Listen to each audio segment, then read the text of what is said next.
one of the biggest events is taking place in Bangalore today.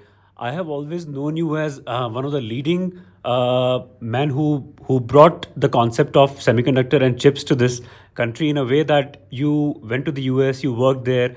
Uh, Prime Minister Narendra Modi handpicked you to be part of this ministry last year. And then when we met, you broadly discussed the kind of things you would introduce. And I suppose this is one of the events where we're going to see participation of the titans of industry, the titans of the industry today, including certain women. I believe that the focus of this event is not only to put the thrust on Make in India, but also in a way essentially bringing the people who have not been brought to the limelight in the last 10 years or so. Where do you think this event will lead us to? No, so first of all, Ron, thank you for doing this, but I want to be very clear. The semiconductor vision for India is part of a larger technology economy vision that our Honorable Prime Minister unveiled way back in 2014 and has gathered further momentum during COVID and post-COVID. Right. And you know that his policies, which he launched in 14, are really instrumental in the current wave of unicorns, startups, and this new energy in the Indian digital economy and the technology innovation ecosystem. So I want to just say that first and say semiconductor is a natural extension of the Honorable Prime Minister's vision. Now, today's Semicon India conference, which is the first time ever that we are doing this type of conference, brings together the world's leaders from all over the world in the area of semiconductors. And the byline of this conference is catalyzing the Indian semiconductor ecosystem. Right. And the word there is catalyzing. Catalyzing means accelerate, expand, grow, more innovation.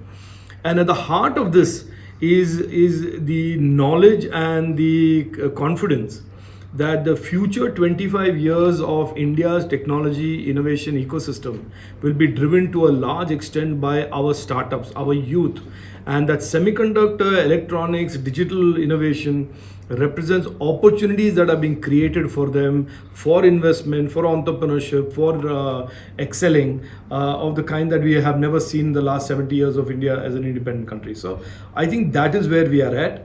It is very clear, in my opinion, that technology is one of the most inclusive sectors. There are women leaders there, women achievers there.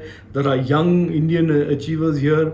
And this is the Prime Minister's vision, that is create more and more opportunity for the youth of India to excel.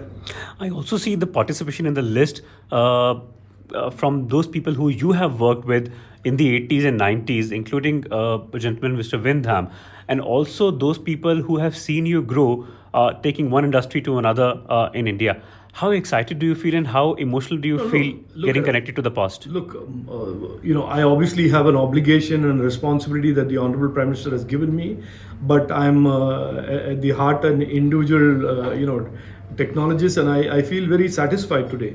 And I feel, in a sense, it is like my life has come full circle. Right. That I started my professional career as a chip engineer at Intel, and today I have this opportunity that has been given to me by the Honorable Prime Minister, where I can bring the finest minds to help India catalyze. In the earlier avatar, I dealt with really brilliant people, but it was for my own personal growth and for my own personal life experiences.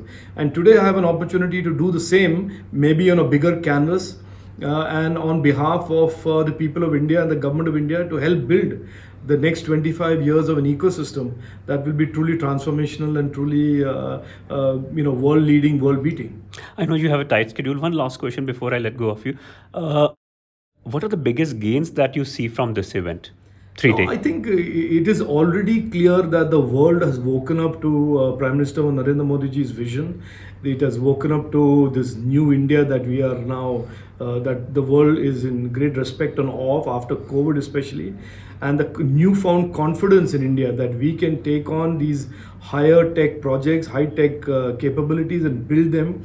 And there is a tremendous amount of respect for India's youth and India's startup and innovation ecosystem and entrepreneurs. So I think it is this event serves to draw the attention of the world to Prime Minister Narendra Modi ji's vision, India's ambition, and the large population of Indian youngsters that are going to catalyze that vision and make that vision a reality. For more such fine stories and video reports from field, subscribe to our channel, The New Indian.